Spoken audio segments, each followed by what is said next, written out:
On a quiet spring evening in Little Rock, Arkansas, as the sun began to set on March 27, 2023, gunshots shattered the peace of Fairley Drive. Inside number 4704, a woman lay fighting for her life. Her name was Edwina Brown, and this wasn't the first time someone had tried to kill her. At just 36 years old, Edwina had built a life that many admired. A successful business owner, devoted dance coach, and loving mother of two.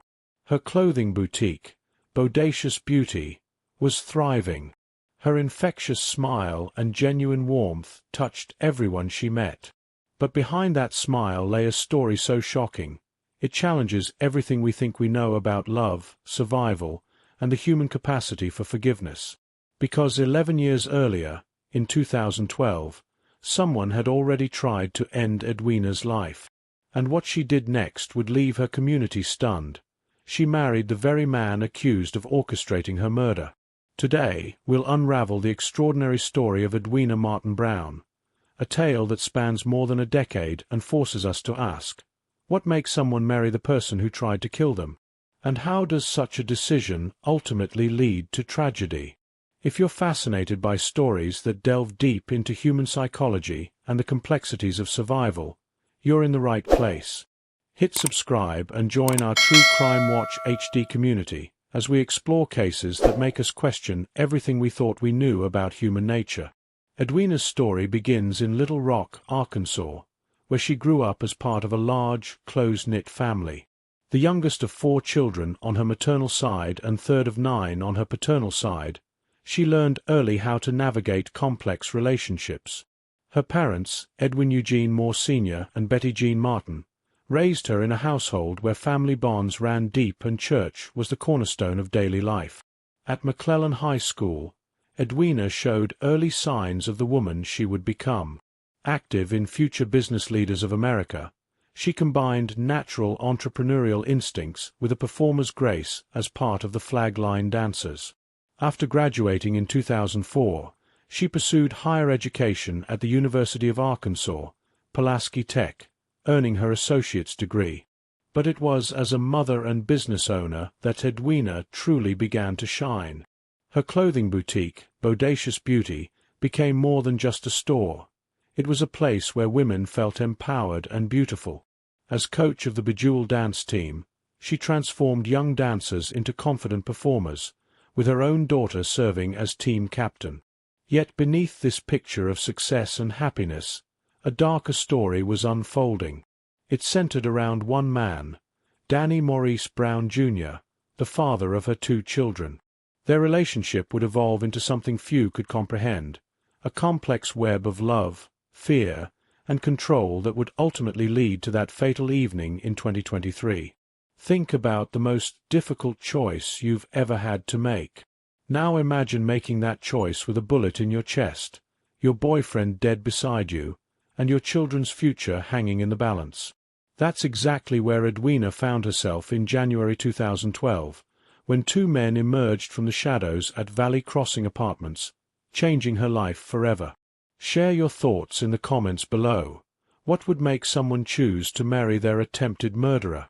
Your perspective might help others understand these complex situations better.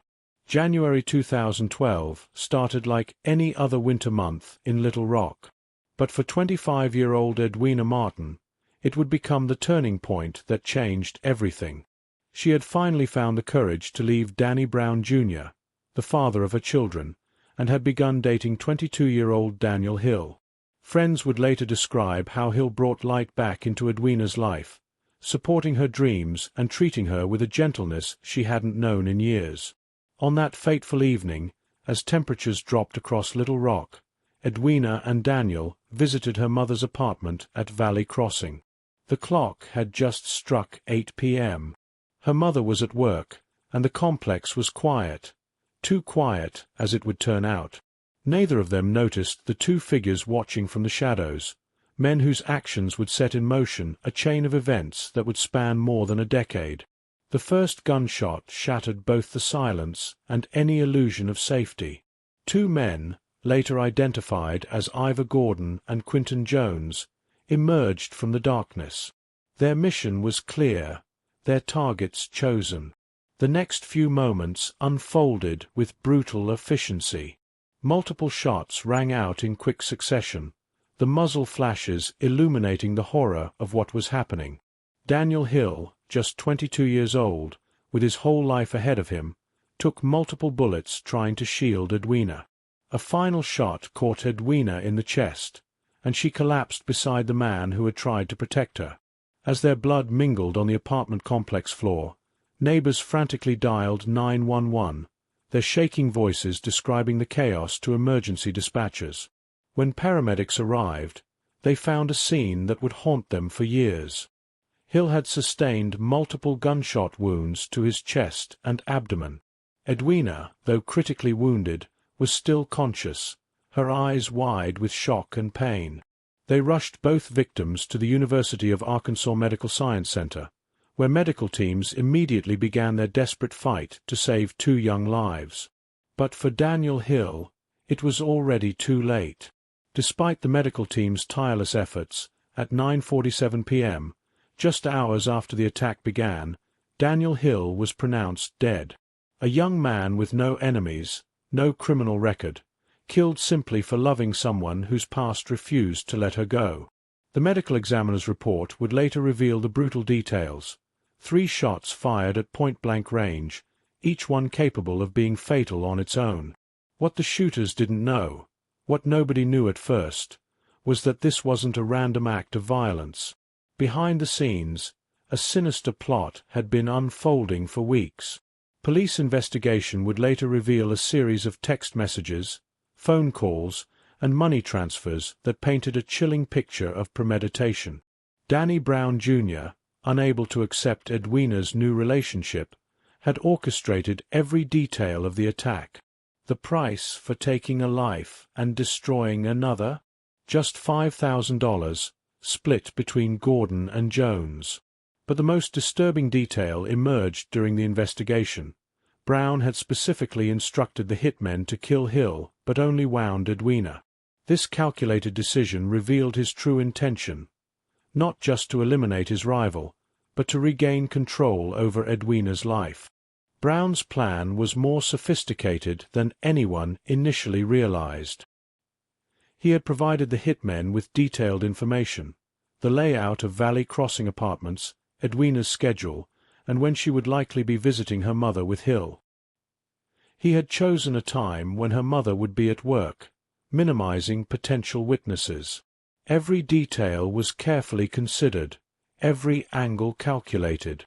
The investigation moved quickly. Detective Marcus Henry of the Little Rock Police Department began piecing together the evidence. Phone records showed multiple calls between Brown and the shooters in the weeks leading up to the attack. Financial records revealed suspicious transfers.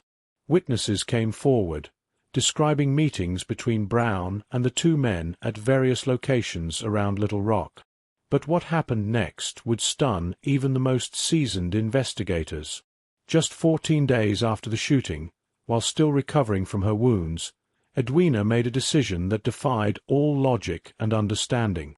She walked into a courthouse, still bearing the bandages from her gunshot wound, and married Danny Brown, Jr., the very man police believed had orchestrated her attempted murder. The courthouse staff who witnessed the ceremony described a surreal scene. A bride still healing from near-fatal injuries, a groom under police suspicion, both calmly signing their marriage license as if this were any ordinary wedding. The detective handling Hill's murder case learned of the marriage through routine surveillance, the news landing like a bombshell in the investigation room. This wasn't just an unexpected twist in a murder investigation. It was a glimpse into the complex psychology of survival, the ways trauma can reshape a person's choices, and the powerful bonds that can form between victims and their abusers. Experts in domestic violence patterns would later point to this case as a textbook example of trauma bonding, a psychological phenomenon where victims develop strong emotional attachments to their abusers through cycles of abuse, reconciliation, and dependency. For Edwina, the decision likely stemmed from a perfect storm of circumstances. As the mother of Brown's 2 children, she faced immense pressure to maintain family stability. Financial vulnerabilities loomed large, with mounting medical bills from the shooting and 2 young children to support. Brown, positioning himself as protector and provider during her recovery, had calculated every move to exploit her weakened state. In the hospital, Brown had maintained a constant presence, controlling who could visit, managing her care decisions, and establishing himself as her primary support system. As her friends struggled to understand her choices, many inadvertently distanced themselves, pushing her further into isolation, exactly where Brown wanted her to be. What no one realized then was that this marriage wasn't just a shocking twist in a murder investigation. It was the beginning of an 11-year countdown to tragedy. A countdown that would end on another spring evening, in another hail of gunfire, but this time with no chance of survival. The newly formed marriage between Edwina and Danny Brown Jr. lasted exactly 4 days before police moved in. The evidence investigators had gathered was too substantial to ignore, even in light of their sudden union. Early one morning, police cruisers surrounded Brown's residence, their lights cutting through the dawn as officers moved to make their arrest. The charges were severe: capital murder for Daniel Hill's death and attempted capital murder for Edwina's shooting. The arrest affidavit revealed a mountain of evidence: detailed phone records linking Brown to both Gordon and Jones, financial transactions showing money transfers, and multiple witness statements placing him at meetings with the shooters in the weeks leading up to the attack. From his jail cell, Brown maintained his innocence, pointing to the marriage as proof of his love for Edwina. But investigators saw through this facade. They recognized the hasty wedding for what it really was: a calculated attempt to prevent Edwina from testifying against him. Under Arkansas law, spouses can refuse to testify against each other, a legal protection Brown had likely counted on. For Edwina, the arrest created an impossible situation.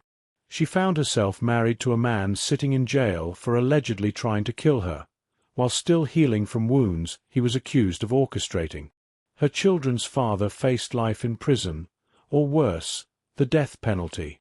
The community watched, bewildered, as she navigated this nightmare, her wedding ring now a symbol of the twisted situation she found herself in. But by August 2012, something unexpected began to happen. The seemingly airtight case against Danny Brown Jr. started to crumble. Despite the strong initial evidence, the phone records, money transfers, and witness statements, prosecutors faced an insurmountable obstacle. Their key witness had become their greatest challenge. In meetings with the district attorney's office, Edwina's story began to change. Details she had previously provided with clarity became clouded with uncertainty. Her once precise timeline of events grew vague and contradictory. The prosecution team watched helplessly as their strongest witness slipped away, her medical records telling one story of a brutal shooting, while her new statements painted a picture of miscommunication and misunderstanding. Behind closed doors, victim advocates tried desperately to reach her. They recognized the signs all too well: a victim protecting her abuser, fear masquerading as love. But Edwina maintained her stance. In official statements, she claimed her initial accusations against Brown had come from confusion and trauma after the shooting. She insisted their marriage proved his innocence, that he wouldn't have harmed her or Hill. The prosecution found themselves in an impossible position. Without Edwina's testimony, the circumstantial evidence alone wouldn't secure a conviction. While the cases against Gordon and Jones proceeded, with Gordon receiving a life sentence and Jones accepting a plea deal for 55 years, the alleged mastermind walked free.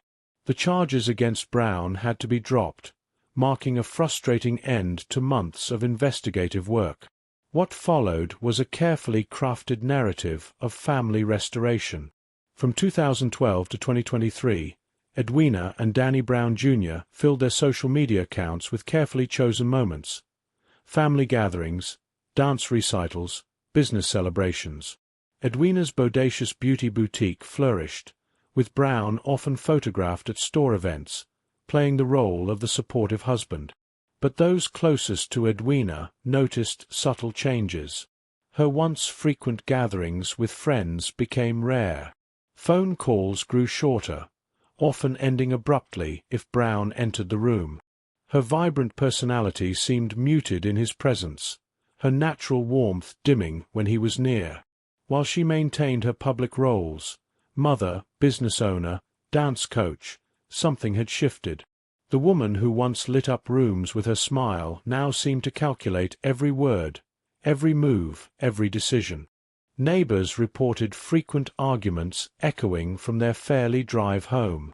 At public events, friends noticed Brown's controlling behavior, monitoring Edwina's conversations, checking her phone, deciding who she could speak with.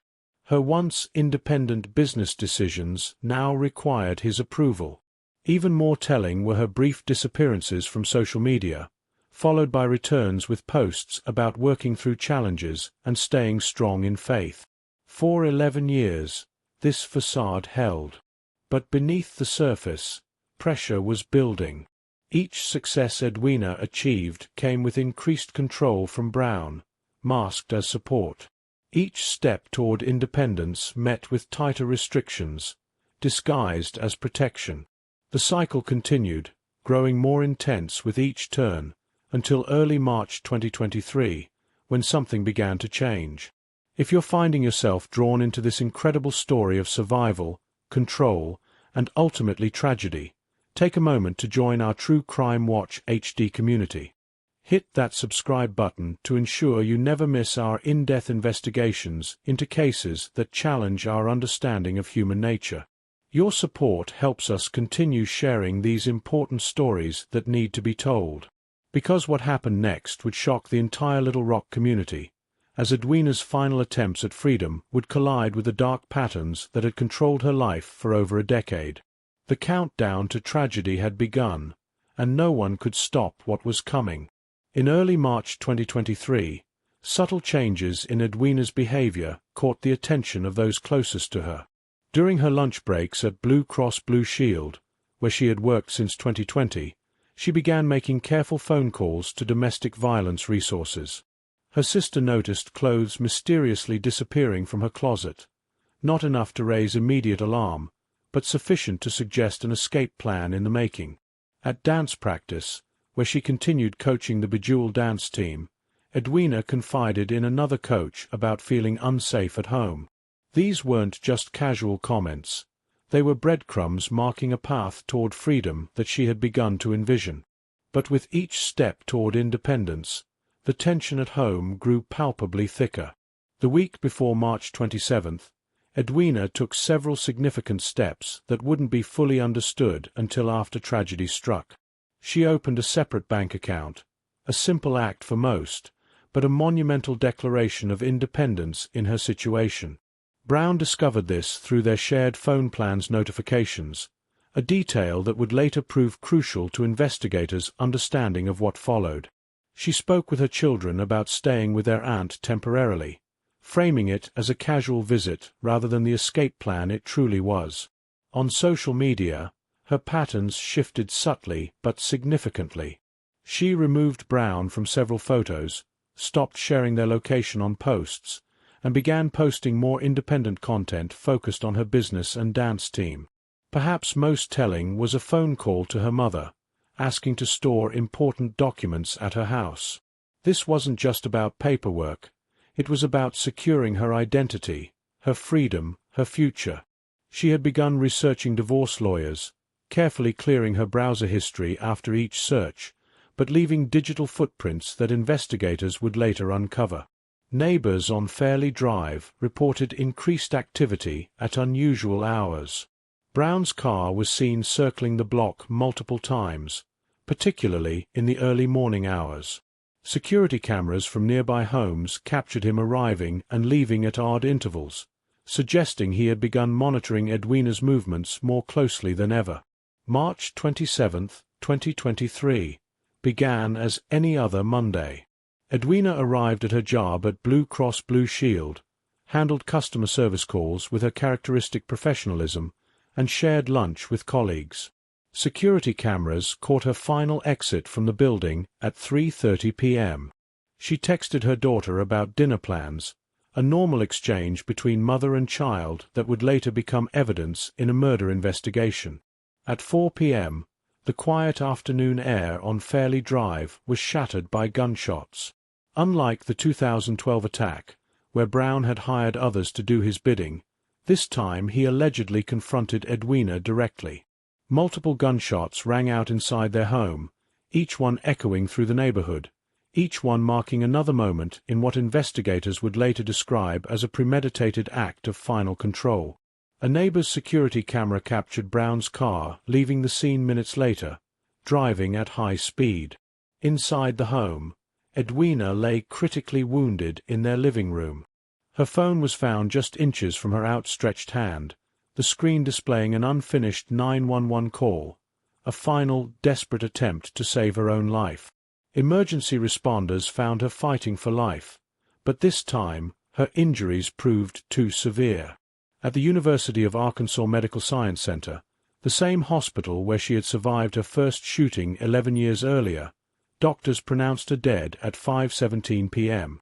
The cycle of control and violence that had begun in 2012 had come full circle, ending where it had nearly ended before. The Little Rock Police Department's response was swift and comprehensive.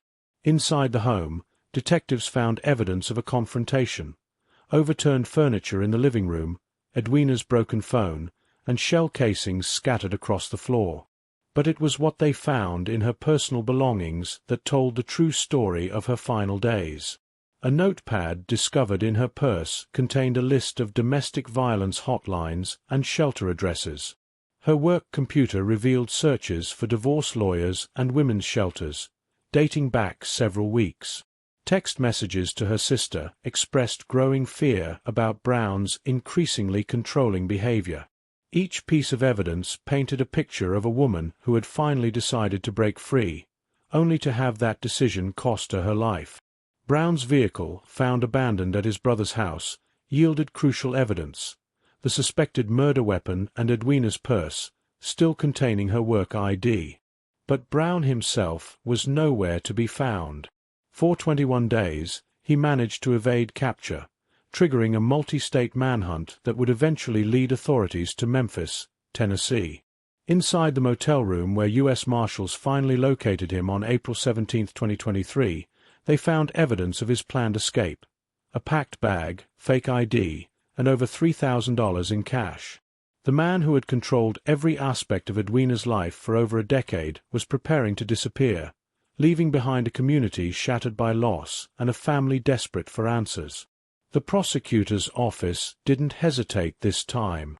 They charged Brown with capital murder, adding weapons charges and fleeing justice to the indictment. Unlike in 2012, they had surveillance footage, forensic evidence, and a solid timeline of events. This time, there would be no one to prevent testimony, no one to change their story, no one to protect the accused. The district attorney's office pushed for the death penalty, citing the 2012 case as evidence of a long-term pattern of violence. From his jail cell, Brown maintained his innocence, claiming Edwina's death was accidental during an argument. But the evidence told a different story, one of premeditation, of final control, of a man who would rather see Edwina dead than free. In the wake of Edwina's death, the Little Rock community transformed their grief into action. Her dance students, the young women she had mentored and guided for years, organized a special tribute at what would have been their next competition. Each dancer wore a purple ribbon, the color of domestic violence awareness, as they performed routines Edwina had choreographed. The final collection at Bodacious Beauty Boutique became a memorial, with all proceeds directed to local domestic violence shelters. Customers who had known Edwina shared stories of her kindness, her encouragement, and the way she made every woman who entered her store feel beautiful and valued. The boutique's windows, once showcasing the latest fashion trends, now displayed purple ribbons and photos of Edwina's radiant smile. At Williams Temple Church of God in Christ, where Edwina had shared daily devotionals and found spiritual solace, Bishop Jewel R. Withers Jr. led a memorial service that drew hundreds. The church halls, where she had once danced and praised, now echoed with prayers for justice and healing. Her family shared memories of a woman who never lost her faith, even in the darkest moments of her life. Her children, Danny 3 and Danielle, faced the unimaginable task of processing their mother's death at the hands of their father. The Bejeweled dance team, where Danielle had served as captain under her mother's coaching, dedicated their season to Edwina's memory. Each performance became a tribute to the woman who had taught them more than just dance steps. She had shown them strength, grace, and resilience. As the case against Danny Brown Jr. moved through the legal system, disturbing patterns emerged that stretched back decades. Investigators uncovered previous incidents of controlling behavior and violence that had gone unreported. Former employees of Bodacious Beauty came forward with stories of Brown's intimidating presence at the store, how he would monitor security cameras and question staff about Edwina's every move. If you're as moved by Edwina's story as we are, and you want to help raise awareness about domestic violence through powerful true crime storytelling, take a moment to join our True Crime Watch HD community. Hit that subscribe button and become part of a group dedicated to understanding and preventing these tragic stories from repeating. The evidence presented at Brown's preliminary hearing painted a picture of escalating control. In the months leading up to her death, he had installed tracking software on her phone, monitored her bank accounts, and even placed recording devices in her car. The prosecution argued that these weren't the actions of a jealous husband, but of a calculated abuser who saw his control slipping away. The domestic violence experts who testified explained how Edwina's case illustrated the most dangerous time for victims, when they're preparing to leave.